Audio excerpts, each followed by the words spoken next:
আমার ছেলে, এর নাম জিহাদ। আমরা এক জায়গায় বেড়াইতে আসছিলাম।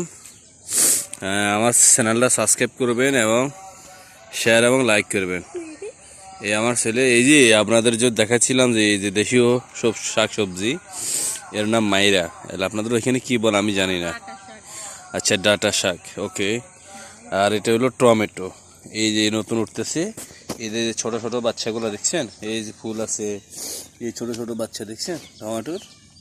হ্যাঁ, দেখতে অনেক সুন্দর লাগে। আপনি দেখেন, আমি চারদিক থেকে রেখেছি। আর আমার সাথে আরো দুইটা বাচ্চা আসছে। এই দেখেন বাচ্চাগুলা কি খাইতেছে, দেখছেন? ঠিক আছে, এই দেখেন কি সুন্দর এক দৃশ্য। এই যে আশেপাশে মানুষের বাড়ি, এই যে বাংলাদেশীয় কলা, হ্যাঁ, এই যে কলা গাছ দেখতে অনেক সুন্দর। হ্যাঁ, আমি নিয়ে আপনাদেরকে চেষ্টা করবো আরো কাছাকাছি থেকে আপনাদের দেখানোর জন্য কলা গাছগুলা। আব্বু হাঁটো হাঁটো, আব্বু হাঁটো। হ্যাঁ, আমার ছেলে হাঁটতেছে। এই যে পালং, এ হলো পালং শাক। হ্যাঁ, আচ্ছা আচ্ছা, মূলা, আমি তো জানি না। হ্যাঁ, এটা মূলার শাক। এখানে ছোট ছোট আছে। এই যে পেয়ারা গাছ, পেয়ারা গাছের মধ্যে সিম গাছ। হাত লাগে না আব্বু, হাত লাগে না। তুমি হাত লাগাও কেন? হাত লাগে না, এমনি দেখো। ঠিক আছে, এই যে টমেটোগুলো একটু সাইজ বড় হয়েছে মোটামুটি, দেখছেন? দেখতে অনেক সুন্দর কিন্তু।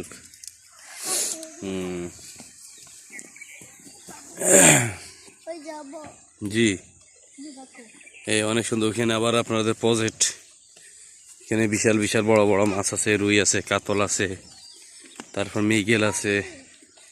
তারপরে এই যে জায়গাগুলা, হ্যাঁ, এই যে সেই ডাটা শাক, এইগুলো সেম ডাটা শাক। উনি মনে হয় সম্ভবত ভাইয়া কি এইখানের জায়গার আপনি তত্ত্বাবধান করতেছেন না? আচ্ছা, উনি এই গ্রিন সবজির বাগানের রক্ষণাবেক্ষক উনি। এই আর কি ওনার অবদানে আজ এই শাক সবজি এখানে হইতেছে। এটা হলো প্রজেক্ট। এই প্রজেক্টটা, এখানে অনেক বড় বড় মাছ আছে। কেউ হাত দিবে না, কোনো কিছু হাত দিবে না, ঠিক আছে? এমনি দেখো, দেখতে কোনো সমস্যা নেই, ঠিক আছে? এই আরেকজন মুরব্বী আসতেছে, এই আর কি। ঠিক আছে, ওকে গাইস, আল্লাহ হাফেজ।